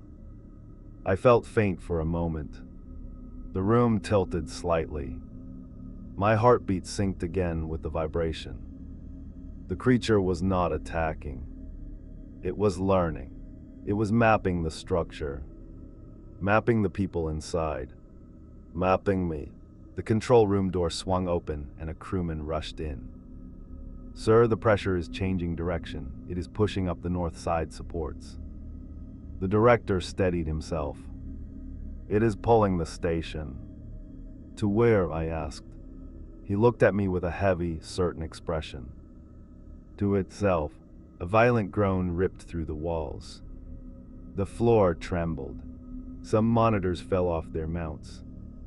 One of the senior technicians stared at the readings with disbelief. I have never seen a pressure field behave like this. It is not random. It is not chaotic. It is targeting the exact points that would tilt the station. The director placed his hand on the console. "It is trying to bring you closer to the trench." The realization hit me like cold water. "It is not pulling the station," I said. "It is pulling me." The director nodded slowly. "Yes." A final vibration swept up through the entire platform. Steady, deep, heavy. The lights flickered red, then white, then red again. The director gripped the edge of the console. "This is no longer a series of anomalies," he said. "This is a call." Another pulse vibrated through my wrist. Stronger, insistent. The creature was not rising to destroy the station. It was rising to deliver a message. And the next response would not be pressure. It would be contact. The station spent the next hours groaning under the strain of pressure that should not have existed. Every deck vibrated with a slow, deep pulse. Crew members stood in groups, silent, listening to the metal shift around them. No one pretended this was normal anymore. Whatever lived in the trench had stopped hiding behind distant knocks. It wanted contact, direct contact. I stayed near the central observation window, staring at the dark water stretching endlessly into the night. The ocean's surface looked unnaturally calm, too calm, like the world above was holding its breath. The director approached quietly. "It has begun the third stage," he said. "What does that mean for us?" He exhaled slowly. "For you, it means the creature is not trying to break the station. It is trying to communicate, but communication at this depth is never gentle." A low rumble traveled through the steel frame, shaking the floorboards under my boots. He looked toward the sound. "It is preparing something." "What kind of preparation involves moving the entire station?" "The same kind it used on the last marked researcher, before the collapse." My stomach tightened. "What happened to him?" The director shook his head. "No one knows the full story. Pressure waves hit the station so fast that sections of the hull warped inward. He tried to send a message through a maintenance mic. Something answered him. Then the station split." I swallowed hard. "And now it wants me." He turned to face me fully. It did not choose you randomly. You saw its patterns. You mapped its rhythm. You made it easier for the trench to speak. I was doing my job. I know, and that is why it responds. Curiosity is a doorway down here. The station trembled again. The lights flickered. The floor shifted slightly under our weight, tilting for a brief moment before stabilizing. The director steadied himself. Come, there is something you need to see. He led me through the hall, past crew members who stepped aside as we walked. Their eyes followed me, some full of fear, others full of pity. We entered the old archive room. The same room where I watched the recordings of the rule violators. The room felt colder now. The lights were dimmer. The walls carried long, slow vibrations. The director opened the bottom drawer of a steel cabinet and pulled out a weathered binder. It was thicker than the others, wrapped in a faded plastic sleeve. He set it on the table. This is the earliest record we have of the trench communicating. I flipped the binder open. The pages inside were old, fragile. The handwriting dated decades back. The notes detailed a different research station, a different crew, the same trench. The entries described pressure patterns long before the first knock was ever recorded, symbols drawn in the margins, unstable sequences, notes about dreams of Deepwater caverns, written by researchers who swore they saw shapes moving in the dark. Then the entries changed. One page stood out. A rough sketch of the same symbol etched into my wrist. I stared at it. This symbol, I said, what does it mean? The director leaned closer. No one knows its literal meaning, but every time the trench marked someone, it ended with this. He tapped the page. It is an invitation. The vibration beneath the table grew stronger. The pencil resting beside the binder rolled toward me. The director closed the binder. When the trench reaches this stage, it expects a response. If the person ignores it, the pressure grows unstable. The station begins failing. So you are saying the only way to stop the damage is to answer it? No, he said quietly. I am saying the only way to delay the damage is to try. Another vibration hit. The light above us flickered again. The director exhaled. This was always coming, not because of you, because of the creature. It chooses someone every few years when it wants to try again. Try again for what? He looked at me with tired eyes. For contact.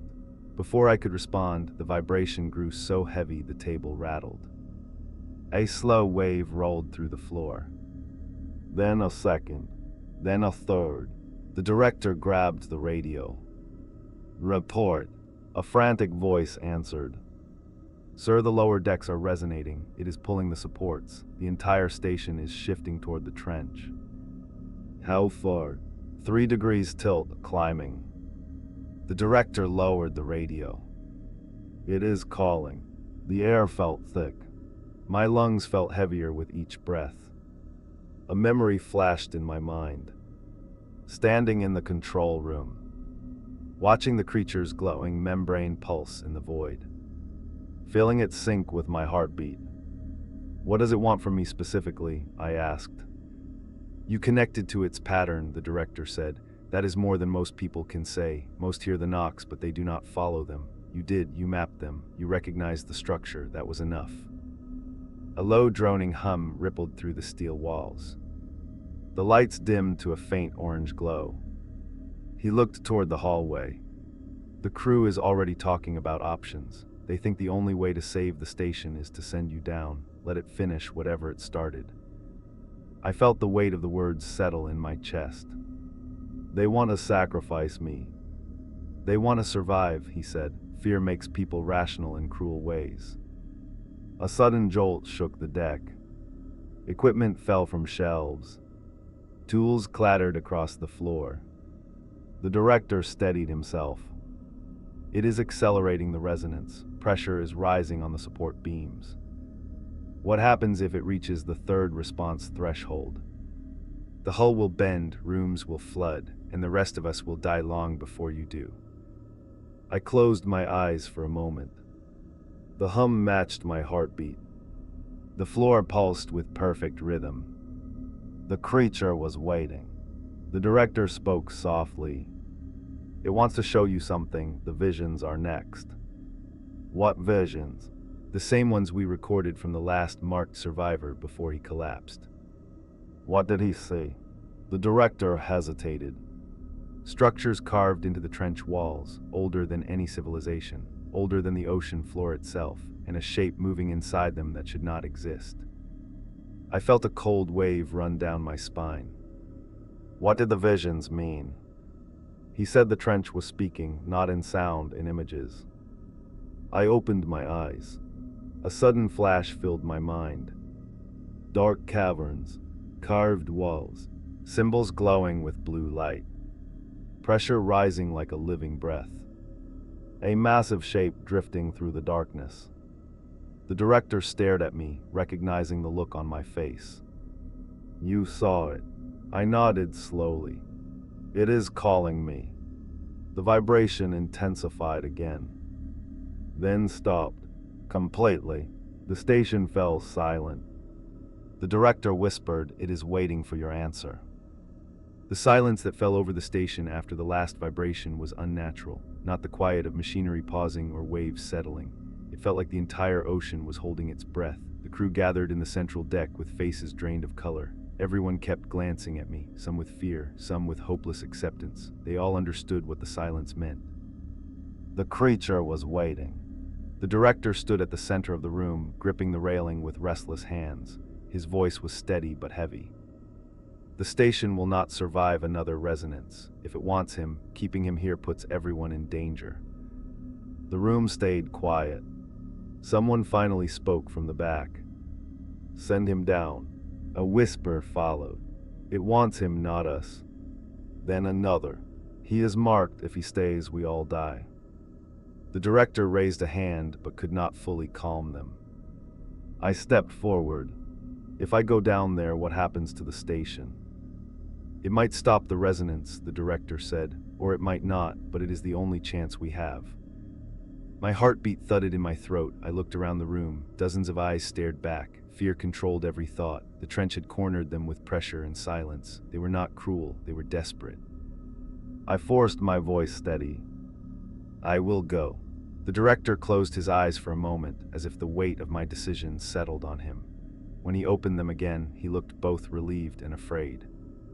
We will prepare a descent suit, not the standard one, the reinforced Deepwater model. I nodded. The crew did not cheer, they did not thank me. They simply stepped aside as I walked past them. The station groaned quietly above us, as if acknowledging my choice. We moved toward the lower bay. The descent chamber smelled of salt metal and disinfectant. The reinforced suit waited on its stand, heavy plating, thick visor, extra ballast weights, and a specialized harness to withstand pressure waves. 2 engineers helped me climb inside.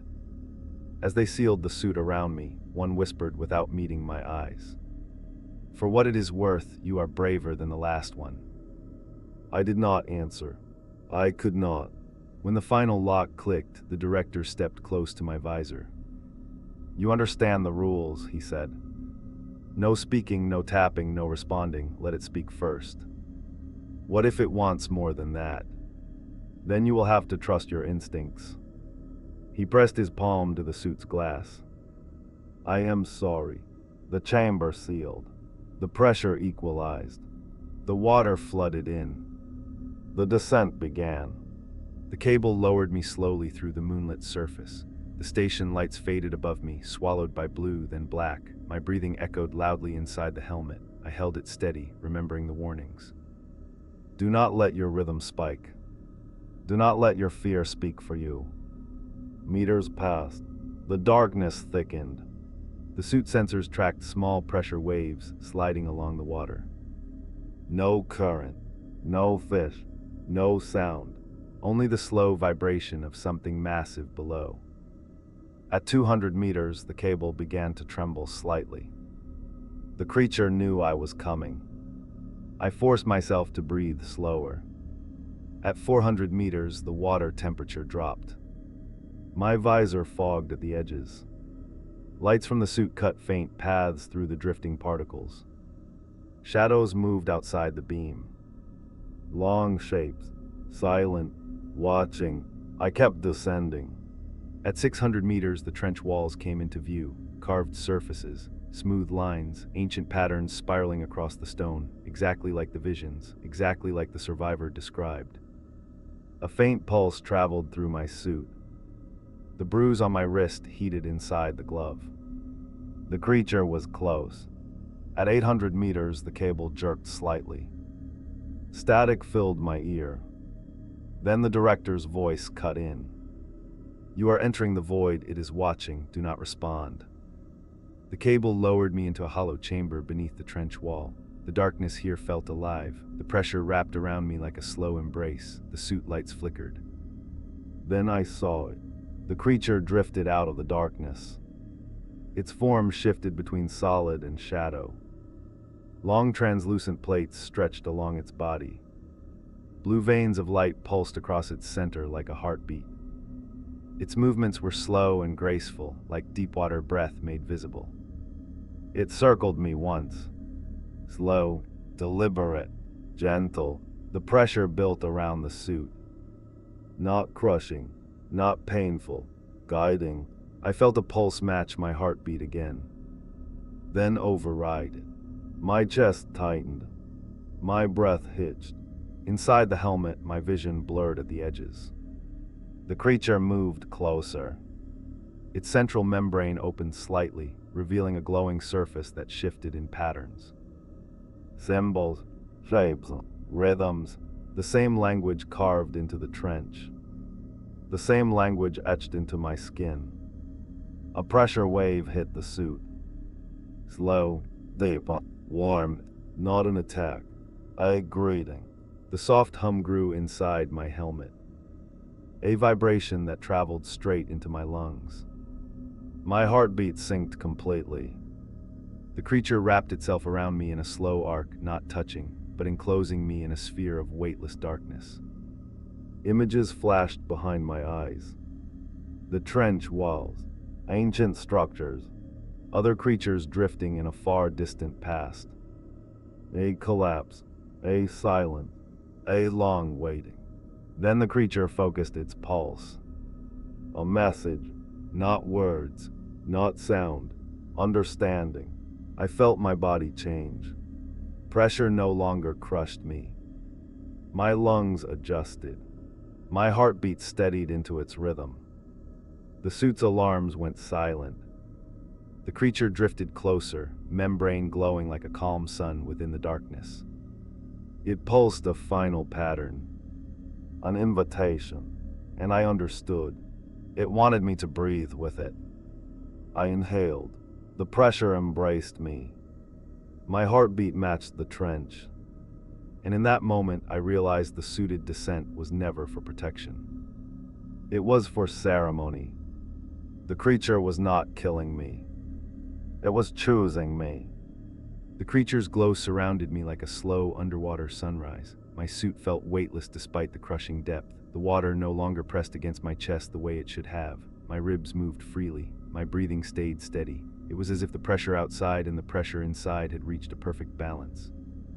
The creature drifted closer. Its translucent plates shifted in slow, rhythmic waves. The membrane at its center pulsed with soft light, revealing veins of energy that flowed like currents. It moved with intention. None of its motions were random. Each shift in its body matched the rhythm inside the bruise on my wrist. My mark. The creature circled me again. Slow, deliberate, studying. My visor fogged as the suit system struggled to interpret the surrounding pressure. Alarms flickered across the display but did not fully trigger, as if the creature's presence canceled the danger before it reached the threshold. A sudden warmth washed through my chest. The creature pulsed, an unmistakable signal. I felt my heart respond. Not from fear, not from choice, from resonance. The suit's microphone crackled with distant static. The director's voice broke through faintly. "Do not respond, hold steady, remember the rules." His words felt far away, swallowed by the deep. The creature pressed closer until its membrane filled my entire field of vision. Patterns rippled across it, forming curved shapes that matched the symbols carved into the trench walls. They flickered in a sequence that told a story without speaking. I felt it inside my skull. Not a voice, a pressure, a presence. The first wave hit my mind like a slow rising tide. Images flooded my vision. A massive underwater cavern pulsing with blue light. Structures carved from ancient stone. Veins of pressure running across the ocean floor like a living map. Shapes drifting through the darkness in patterns that mirrored breathing. A civilization that might have existed long before the first land plants ever grew. Then a collapse. A violent rupture in the deep. Silence swallowing everything. The creature's pulse slowed. It was trying to show me something. Not a threat, a memory.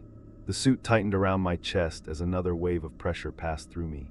My lungs expanded without strain. My eardrums did not ache. The creature was adjusting me to the depth as if preparing me for something.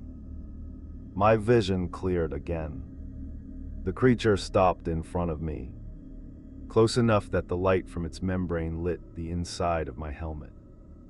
Close enough that I felt another growing sensation. It was waiting for me to respond. I whispered without thinking, "What do you want from me?"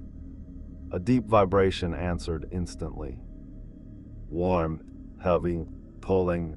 The creature reacted to my voice like I had broken a boundary. Swirls of light rippled through its membrane. Its plates opened slightly, revealing a soft glow beneath. Pressure built around my suit.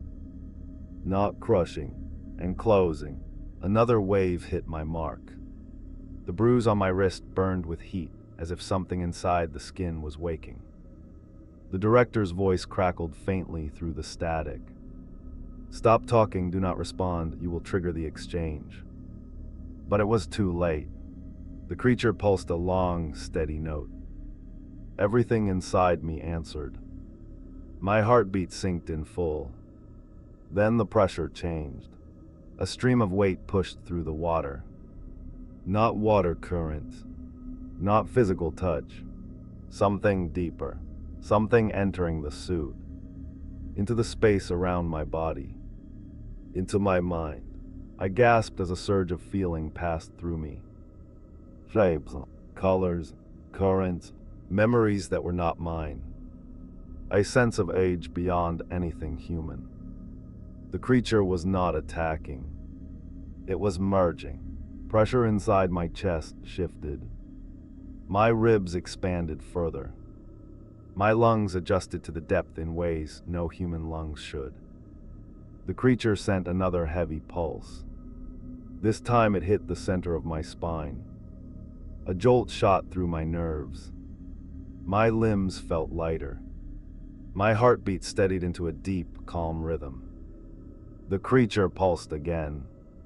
Slower, deeper, almost gentle. I understood. This was the exchange. The final stage. The meaning behind the mark.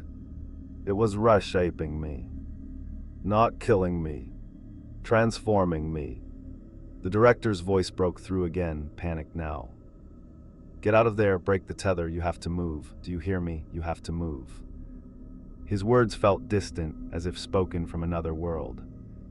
I watched the creature's membrane shift once more. The symbols glowed brighter. The final symbol pulsed. The same shape carved into my skin. The meaning struck me all at once. The symbol did not mean danger. It did not mean warning. It meant joining. The creature was connecting us. It pulsed again. My body relaxed against the pull. My breath moved slow and natural. Then the suit's alarm blared loudly. Not from pressure, from the tether line. The cable snapped above me. The vibration traveled through my body like a deep sigh. I released. The creature pulled me deeper. Gently, carefully.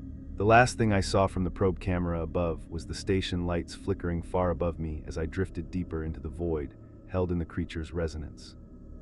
My lungs no longer burned. My heartbeat no longer strained. The crushing depth felt like home. The creature surrounded me. Warm, dark, quiet. It breathed. I breathed. Its pulse moved through me. My pulse moved through it. The exchange was complete. And in that moment, I realized something with absolute clarity. I was not drowning. I was becoming. Light returned slowly. Not sunlight. Not any light made by humans. A soft blue glow moved through the water like drifting breath. For a long moment I floated without knowing which way was up. My body felt weightless. My thoughts felt strangely calm. The crushing pressure that should have torn my ribs apart felt natural, almost soothing. The creature moved beside me in a wide arc. Its body shifted like a living current, long plates bending around me with slow grace. I could feel its presence inside my chest, not as a voice, but as a rhythm guiding my breath. When I inhaled, the glow brightened. When I exhaled, the trench around us seemed to pulse. The creature drifted closer. Its membrane shimmered with symbols that moved like currents through its skin. Every pattern mirrored the mark on my wrist, now glowing faintly inside the suit. The tether line above dangled uselessly in the dark. Snapped, floating, cut loose. The station was far above me. Silent, empty of vibration. No longer the center of its attention. The creature wrapped a field of soft pressure around me and began moving upward at an angle. It did not swim the way anything alive does. It shaped the water around us, creating a path that carried us gently through the darkness. My heartbeat matched its pulse again. Slow, deep, calm. For the first time, the deep did not feel hostile. It felt familiar. We moved past carved trench walls that glowed faintly with old markings, patterns older than any civilization. They wound across the stone like ancient stories frozen in place. I recognized symbols from my visions etched in long spirals. The creature slowed as we reached a massive opening in the rock, a cavern so large it felt like an inverted mountain. Blue haze drifted through it. Shapes moved inside, not as large as the creature guiding me, but not small either. They moved with the same smooth rhythm. A colony, a gathering, or perhaps a memory of something that once was. The creature did not bring me inside. It only paused, letting me see. A quiet greeting from the deep. The pulse in my chest warmed again. Then the creature turned upward. We ascended. Water shifted around us in wide spirals. Pressure waves rippled like soft wind under the sea. My lungs felt open, as if the deep around me had become part of my breathing. Far above, faint light began to appear. Not the sun, the station. Its lights trembled like falling stars, a scattering of white glimmers floating in the dark. The structure hung crooked, tilted by the force that had pulled it earlier. Broken beams dangled from its underside. As we rose closer, I saw small figures standing on the upper deck. Crew members, staring down, tiny against the dark. They had emergency lights set along the railing. Their faces pale, their bodies still. The creature slowed our ascent until we hovered just beyond the range of their lights. The water between us shimmered with faint blue haze from the creature's membrane. Voices crackled faintly in my helmet. He is alive. He is right there. Something is behind him. Do not approach. He is breathing. The director's voice cut through the static. Can you hear me? I opened my mouth, but no sound came out. Not because I could not speak.